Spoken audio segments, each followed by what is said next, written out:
18 בנובמבר, מערכת לשליטה במכונית השלט בעזרת ארדואינו וכפפה. הנה, ארדואינו מחובר לחשמל, מצד אחד מחובר בשרת הרחוק של המכונית, מצד שני מחובר דרך חוט ארוך אל הכפפה. כאן חיישן הטיה, ימינה, מרכז ושמאלה. כאן שני מגעים למעשה, זה המשותף, הגראונד המשותף.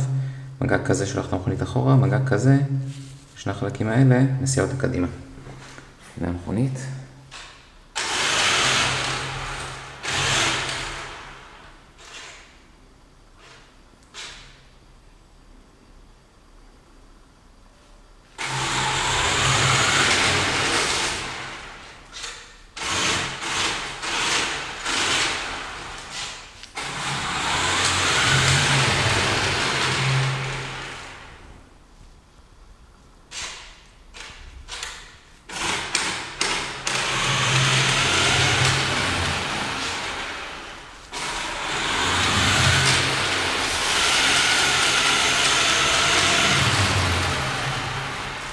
הרצפה פה חלקה ולכן קשה לראות את מלוא האפקט של השליטה, אבל זה עדיין מגניב מאוד.